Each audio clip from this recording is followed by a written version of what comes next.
पहलगाम में आतंकी हमले के बाद से भारत के रिश्ते पाकिस्तान के साथ बेहद खराब हो गए हैं और दोनों के बीच तनाव बना हुआ है। चीन अब इस तनावपूर्ण रिश्ते के फायदा उठाने की फिराक में लगा हुआ है और वो भारतीय जल सीमा के बेहद करीब आ गया है और कथित तौर पर उसने फिशिंग बोट्स के जरिए अरब सागर में अपनी जासूसी बढ़ा दी है, जिसका सीधा फायदा पाकिस्तान को होता हुआ दिख रहा है। अरब सागर में भारत ने पिछले दिनों अप्रैल से 3 मई 2025 तक भारतीय नौसेना से अभ्यास किया और साथ ही इस दौरान उसे चौंकाने वाली जानकारी हाथ लगी।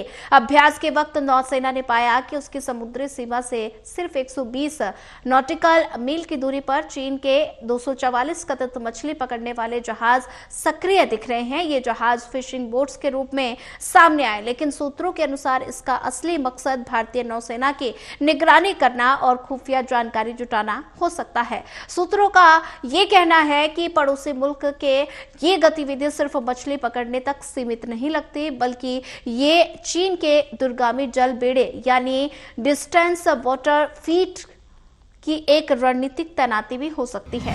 इन जहाजों को ऑटोमेटिक इंफिडेंशियल सिस्टम यानी कि AIS के जरिए 1 मई को ट्रैक किया गया। सूत्रों का यह भी कहना है कि ये जहाज न सिर्फ मछली पकड़ने के काम में लगे होते हैं, बल्कि ये फॉरवर्ड लिसनिंग पोस्ट यानी आगे की निगरानी चौकियों के रूप में भी काम करने में सक्षम होते हैं।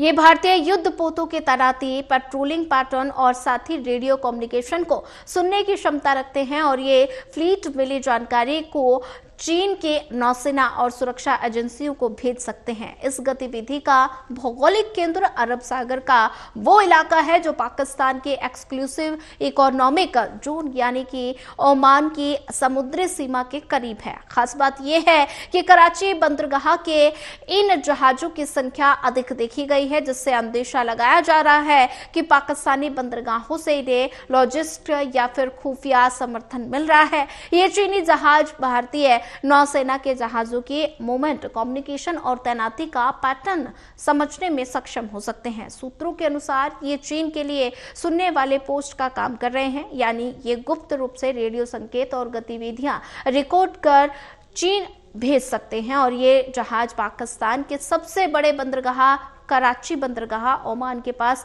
सक्रिय देखे गए। इससे ये कयास लगाए जा रहे हैं कि इन्हें पाकिस्तान से समर्थन मिल रहा है। ऐसे में सवाल ये उठता है कि भारत इन संभावित चुनौतियों के लिए क्या कर रहा है। फिलहाल भारतीय नौसेना और सुरक्षा एजेंसियां इस गतिविधि पर लगातार और गंभीर तरीके से नजर बनाए हुए हैं। सैटेलाइट रडार और AIS ट्रैकिंग सिस्टम के जरिए इनकी गतिविधियों की 24 घंटे निगरानी की जा रही है।